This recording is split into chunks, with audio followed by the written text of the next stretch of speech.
ಶ್ರೀಗುರುಭ್ಯೋ ನಮಃ ಹರಿ ಓಂ. ಅಗಜಾನನ ಪದ್ಮಾರ್ಕಂ ಗಜಾನನಮಹರ್ನಿಶಂ ಅನೇಕದಂ ತಂ ಭಕ್ತಾನಾಂ ಏಕದಂತಮುಪಾಸ್ಮಹೇ. ಶ್ರುತಿಸ್ಮೃತಿಪುರಾಣಾನಾಂ ಆಲಯಂ ಕರುಣಾಲಯಂ ನಮಾಮಿ ಭಗವತ್ಪಾದಂ ಶಂಕರಂ ಲೋಕಶಂಕರಂ. ವಂದೇ ತಂ ಸಚ್ಚಿದಾನಂದಂ ಯತಿವರ್ಯಂ ಮಹಾಮತಿಂ ವೇದ ವೇದಾಂತ ಸಾರಜ್ಞಂ ಸದ್ಗುರುಂ ಪ್ರಣತೋಸ್ಮ್ಯಹಂ. ಶ್ರೀಗುರುಂ ಪ್ರಣತೋಸ್ಮ್ಯಹಂ. ಸದಾಹಂ ಸಂಪ್ರದಾಯಜ್ಞಂ ಸಂಯಮೀಂದ್ರಂ ಸದಾಶ್ರಯಂ ಸದ್ಗುರುಂ ಸಚ್ಚಿದಾನಂದಂ ಸದಾಚಾರಂ ಸಮಾಶ್ರಯೇ. ಶ್ರೀಮಚ್ಛಂಕರ ಭಗವತ್ ಪೂಜ್ಯಪಾದ ಮಹಾಸದ್ಗುರುಭ್ಯೋ ನಮಃ.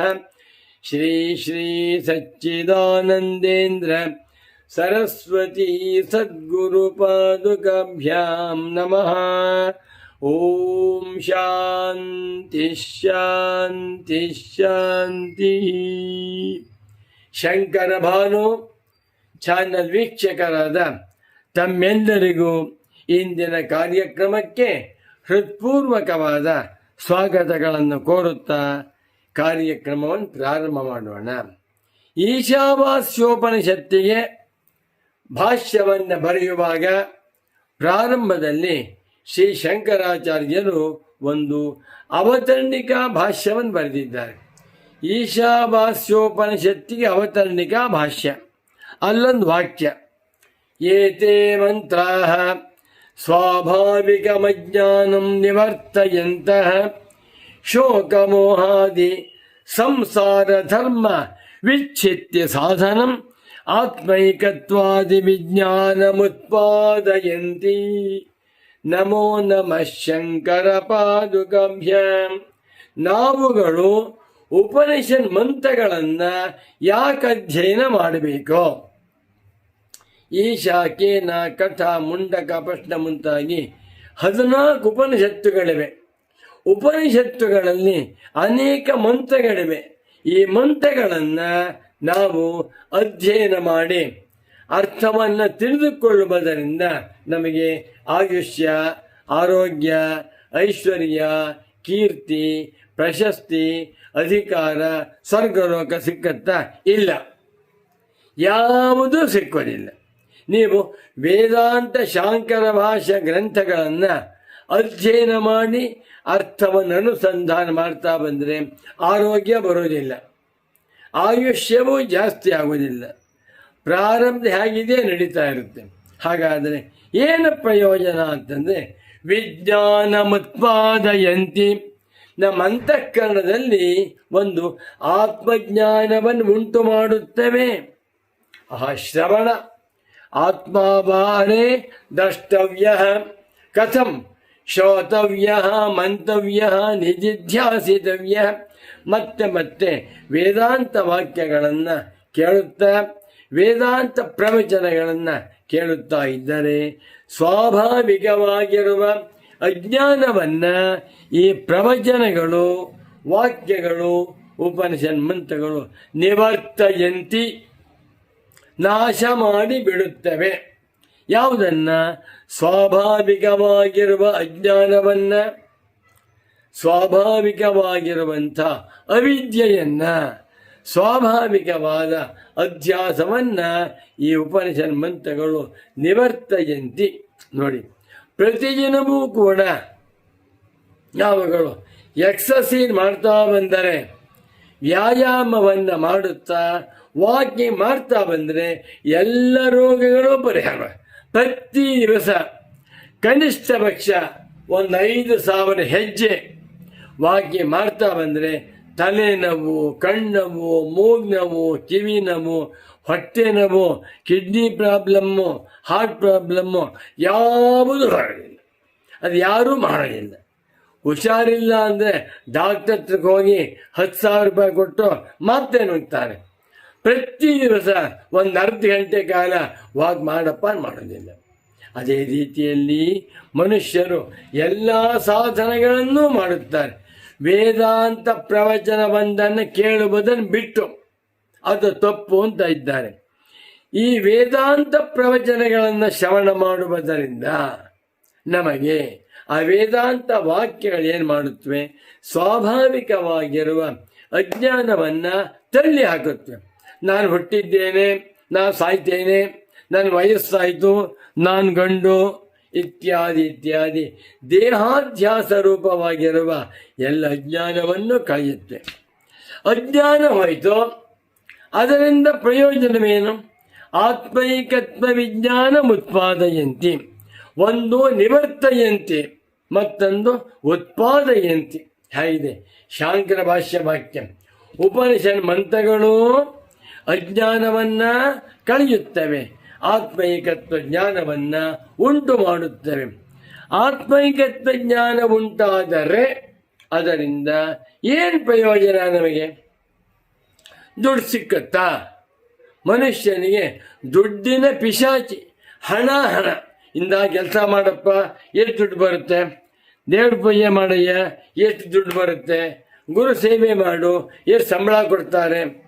ಮನುಷ್ಯನ ಮನಸ್ಸೆಲ್ಲ ಧನದಲ್ಲಿ ಕೂತ್ಬಿಟ್ಟಿದೆ. ನೀವು ವೇದಾಂತ ಪ್ರವಚನಗಳನ್ನು ಕೇಳುತ್ತಾ ಶ್ರದ್ಧೆಯಿಂದ ಅರ್ಥಾನುಸಂಧಾನ ಮಾಡುತ್ತಾ ಬಂದರೆ 2 ಫಲ. ಒಂದು ಅಜ್ಞಾನ ನಿವೃತ್ತಿ, ಮತ್ತೊಂದು ಆತ್ಮೈಕತ್ವ ವಿಜ್ಞಾನದ ಉತ್ಪತ್ತಿ. ಆತ್ಮೈಕತ್ವ ವಿಜ್ಞಾನ ಉಂಟಾದರೆ ನನಗೆ ಆತ್ಮಜ್ಞಾನ ಉಂಟಾಯಿತು, ಅಹಂ ಬ್ರಹ್ಮಾಸ್ಮಿ ಅಂತ ತಿಳ್ಕೊಂಡೆ. ಅದನ್ನು ಏನು ಪ್ರಯೋಜನ ಅಂದರೆ ಕೇಳಿ. ಶೋಕ ಮೋಹಾದಿ ಸಂಸಾರ ಧರ್ಮ ವಿಚ್ಛಿತ್ತಿ ಸಾಧನಂ. ಅದ್ಭುತವಾದ ಶಾಂಕರ ಭಾಷ್ಯ ವಾಕ್ಯ. ಮನುಷ್ಯನನ್ನ ಹಣ್ಗಾಯಿ ನೀರ್ಗಾಯಿ ಮಾಡ್ತಾ ಇದೆ. ಯಾವುದು? ಶೋಕ, ಮೋಹ, ಲಾಭ, ನಷ್ಟ, ರಾಗ, ದ್ವೇಷ ಇತ್ಯಾದಿ ದೋಷಗಳು ಮನುಷ್ಯನನ್ನ ಹಾಳು ಮಾಡ್ತಾ ಇವೆ. ಇವನ ಜೀವನವೆಲ್ಲವೂ ದುಃಖಮಯ, ಅನರ್ಥ ಪರಂಪರೆ ತುಂಬಿಕೊಂಡು ಬಿಟ್ಟಿದೆ. ಯಾಕೆ? ಶೋಕ ಮೋಹಾದಿ ದೋಷಗಳಿಂದ. ಶೋಕ ಮೋಹಗಳೇ ಸಂಸಾರಕ್ಕೆ ಕಾರಣ. ಶೋಕ ಮೋಹಗಳಿಂದಲೇ ಸಂಸಾರವು ಗ್ರ್ಯಾಂಡ್ ನಡೀತೆ. ಸಂಸಾರ ಪರಂಪರೆಗೆ ಶೋಕ ಮೋಹಗಳೇ ಕಾರಣ. ಶೋಕ ಮೋಹಗಳನ್ನು ಯಾತರಿಂದಲೂ ಕಳಚಿಕೊಳ್ಳಲು ಸಾಧ್ಯವಿಲ್ಲ. ಎಷ್ಟು ಬೇಕಾದರೂ ಸಂಪಾದನೆ ಮಾಡಿ ಶೋಕ ಮೋಹ ಹೋಗುವುದಿಲ್ಲ. 1000 ವರ್ಷ ಬದುಕಿರಿ, ಶೋಕ ಮೋಹ ಹೋಗುವುದಿಲ್ಲ. ಆರೋಗ್ಯವಂತ ಗುಂಡ್ಗಳಿದ್ದಾಗಿರಿ, ಶೋಕ ಮೋಹ ಹೋಗುವುದಿಲ್ಲ. ಶೋಕ ಮೋಹಗಳಿಗೆ ಕಾರಣ ಅವಿದ್ಯಾ. ಅವಿದ್ಯೆಯಿಂದಲೇ ಶೋಕ ಮೋಹ, ಅವಿದ್ಯೆಯಿಂದಲೇ ದುಃಖ ಪರಂಪರೆ. ಇದನ್ನ ಭಗವತ್ಪಾದ ಶಂಕರರು ತಮ್ಮ ಅಧ್ಯಾಸ ಭಾಷ್ಯದಲ್ಲಿ ಬರೆದು ಬಿಟ್ಟಿದ್ದಾರೆ, ರೆಕಾರ್ಡ್ ಮಾಡಿಬಿಟ್ಟಿದ್ದಾರೆ. ಏವಮಯಮನಾದಿರನಂತಃ ನೈಸರ್ಗಿಕೋಧ್ಯಾಸ ಮಿಥ್ಯಾ ಪ್ರತ್ಯಯ ರೂಪ ಕರ್ತೃತ್ವ ಭೋಕ್ತೃತ್ವ ಪ್ರವರ್ತಕ ಸಕಲ ಲೋಕ ಪ್ರತ್ಯಕ್ಷ. ಅಸ್ಯ ಅನರ್ಥ ಹೇತೋ ಪ್ರಹಾಣಾಯ ಆತ್ಮೈಕತ್ವ ವಿದ್ಯಾ ಪ್ರತಿಪತ್ತಯೇ ಸರ್ವೇ ವೇದಾಂತ ಆರಭ್ಯಂತೆ. ಯಥಾ ಚ ಅಯಮರ್ಥಃ ಸರ್ವೇಷಾಂ ವೇದಾಂತಾನಾಂ ತಥಾ ವಯಂ ಅಸ್ಯಾಂ ಶಾರೀರಿಕ ಮೀಮಾಂಸಾಯಾಂ ಪ್ರದರ್ಶಯಿಷ್ಯಾಮಃ. ಅಧ್ಯಾಸ ಭಾಷ್ಯದ ಕಟ್ಟಕಡೆಯ ವಾಕ್ಯಗಳು. ಎಲ್ಲ ಮಾನವರಿಗೂ ಶೋಕ ಮೋಹ ಸಂಸಾರ ಕಾಡಿಸ್ತಾ ಇದೆ. ಇದಕ್ಕೇನು ಕಾರಣ? ಅಧ್ಯಾಸವೇ ಕಾರಣ. ಇಂಥ ಅಧ್ಯಾಸವನ್ನ ಧ್ವಂಸ ಮಾಡುತ್ತದೆ ಆತ್ಮಜ್ಞಾನ. ಇಷ್ಟು ತಿಳ್ಕೊಳ್ಳಿ. ಕತ್ತಲೆ ಕೂತಿದ್ರೆ ಕತ್ತಲೆ ಒಳಗಡೆ ಏನು ಪದಾರ್ಥವೂ ಕಾಣಿಸ್ತಾ ಇಲ್ಲ. ಊಟಕ್ಕೆ ಬಡಿಸಿದ್ದಾರೆ, ಊಟ ಮಾಡಬೇಕಾಗಿದೆ, ಕತ್ಲೆ. ಕೈ ಹಾಕ್ತಾ ಏನೋ ಅದನ್ನು ಉಪ್ಪಿನಕಾಯಿ ಅನ್ಕೊಂಬಿಟ್ಟು ತಗೊಂಡ, ಬಾಯಿ ಹಾಕ್ಕೊಂಡ. ಬಾಯಿ ಹಾಕ್ಕೊಂಡ್ರೆ ಬಾಯಿ ಒಣ ನಾಯಿ ಕಚ್ಚುತ್ತಾ ಇದೆ. ಅದು ಏನಪ್ಪ ಅಂತ ನೋಡಿದ್ರೆ ಜಿರ್ಲೆ. ಕತ್ತಲೆಯಲ್ಲಿ ಕಣ್ಣಿಗೆ ಕಾಣಿಸ್ತಾ ಇತ್ತಿಲ್ಲ, ಉಪ್ಪಿನಕಾಯಿ ಏನು ತೊಗೊಂಡು ಬಾಯಿ ಹಾಕ್ಕೊಂಬಿಟ್ರೆ ಜಿರ್ಲೆ ತಿಂತಾ ಇದೆ. ತಿಂದ ಸತ್ತೋಗ್ಬಿಡ್ತಾನೆ. ಬಾಯಿಗೆ ಮೆಣಸಿನ್ಕಾಯಿ ಅಂತ ತಿಳ್ಕೊಂಡು ಹಲ್ಲಿ ಹಾಕ್ಕೊಂಬಿಟ್ಟ, ತಿಂತಾ ಇದ್ದಾನೆ, ವಾಂತಿ ಆಗ್ತಾ ಇದೆ. ಯಾಕೆ? ಕತ್ತಲೆಯಿಂದ ಎಲ್ಲ ಅನರ್ಥ ಪರಂಪರೆ ಉಂಟಾಗ್ತಾ ಇದೆ. ಆದರೆ ಬೆಳಕೇನು ಮಾಡುತ್ತೆ ನಮಗೆ? ಸೂರ್ಯನ ಬೆಳಕು ದುಡ್ಡನ್ನು ಕೊಡೋದಿಲ್ಲ, ಆರೋಗ್ಯ ಕೊಡೋದಿಲ್ಲ, ಹೆಣ್ಣನ್ನು ಕೊಡೋದಿಲ್ಲ, ಮಕ್ಕಳನ್ನು ಕೊಡೋದಿಲ್ಲ, ಅರಮನೆ ಕೊಡೋದಿಲ್ಲ. ಬೆಳಕೇನು ಮಾಡುತ್ತೆ? Just removes darkness. ಅದೇ ರೀತಿಯಲ್ಲಿ ಆತ್ಮಜ್ಞಾನದ ಫಲವೇನಪ್ಪ ಅಂದರೆ ಆತ್ಮೈಕತ್ವಾದಿ ವಿಜ್ಞಾನಂ ಆತ್ಮ ಏಕ ಏವ ಆತ್ಮ ನಿತ್ಯ ಶುದ್ಧ ನಿತ್ಯ ಬುದ್ಧ ನಿತ್ಯ ಮುಕ್ತ ಸ್ವರೂಪ ಅಹಮೇವ ಪ್ರತ್ಯಗಾತ್ಮ ಅಹಮೇವ ಬ್ರಹ್ಮಾಸ್ಮಿ ಎನ್ನುವಂಥ ಆತ್ಮಜ್ಞಾನ ಬಂದುಬಿಟ್ರೆ, ಆತ್ಮಜ್ಞಾನದಿಂದ ಅಜ್ಞಾನವು ನಾಶವಾಗಿಬಿಟ್ರೆ, ಅಜ್ಞಾನದಿಂದ ತೋರುತ್ತಿದ್ದ ಶೋಕ ಮೋಹ ಜನ್ಮ ಮರಣ ಎಲ್ಲವೂ ಕೂಡ ಕ್ಷಣ ಮಾತ್ರದಲ್ಲಿ ವಿಚ್ಛಿದ್ಯಂತೆ, ತುಂಡು ತುಂಡಾಗಿ ಹೋಗುತ್ತವೆ. ಬೆಳಕು ಬಂದ ಕೂಡಲೇ ಇದು ಹಾವು, ಇದು ಹಲ್ಲಿ, ಇದು ಜಿರ್ಲೆ, ಇದು ಹಳ್ಳ, ಇದು ಮುಳ್ಳು ಎಲ್ಲ ಗೊತ್ತಾಗುತ್ತದೆ. ಒಂದು ಬೆಳಕಿನಿಂದ ಎಷ್ಟು ಪ್ರಯೋಜನ ಎನ್ನುವುದನ್ನು ಊಹೆ ಮಾಡಿ. ಬೆಳಕಿಗೆ ಬೆಲೆ ಉಂಟಾ? ಇಲ್ಲ. ಅದಕ್ಕಾಗಿ ಬೆಲೆ ಕಟ್ಬೋದು, ಆದರೆ ಆತ್ಮಜ್ಞಾನಕ್ಕೆ ಬೆಲೆಯೇ ಇಲ್ಲ.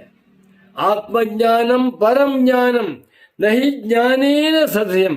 ಇಂಥ ಬ್ರಹ್ಮಜ್ಞಾನವನ್ನು ಉಪನಿಷತ್ ಪ್ರವಚನಗಳ ಶ್ರವಣದಿಂದ, ಉಪನಿಷತ್ ಮಂತ್ರಗಳ ಅರ್ಥಾನುಸಂಧಾನದಿಂದ ನಾವೆಲ್ಲರೂ ಹೊಂದಬಹುದು ಎನ್ನುವ ಮಾತನ್ನು ಭಗವತ್ಪಾದ ಶಂಕರಾಚಾರ್ಯರವರು ಈಶಾವಾಸ್ಯೋಪನಿಷತ್ತಿನ ಅವತರಣಿಕಾ ಭಾಷೆಯಲ್ಲಿ ಬರೆದಿದ್ದಾರೆ.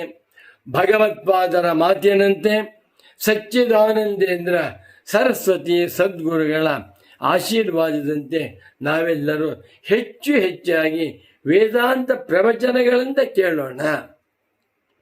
ಉಪನಿಷತ್ ಮಂತ್ರಗಳ ಅರ್ಥವನ್ನು ಅನುಸಂಧಾನ ಮಾಡುತ್ತಾ ಆತ್ಮಜ್ಞಾನವನ್ನು ಪಡೆದುಕೊಂಡು ಅಜ್ಞಾನವನ್ನು ನೀಗಿಕೊಂಡು ನಾವೆಲ್ಲರೂ ಜನ್ಮರಹಿತವಾಗಿರುವ ಶೋಕ ಮೋಹ ಅತೀತವಾಗಿರುವ ಮೋಕ್ಷವನ್ನು ಪಡೆದು ಧನ್ಯರಾಗೋಣ ಎಂದು ತಿಳಿಸುತ್ತಾ ಈ ಕಾರ್ಯಕ್ರಮವನ್ನು ಇಲ್ಲಿಗೆ ಸಂಪನ್ನಗೊಳಿಸುತ್ತಿದ್ದೇನೆ.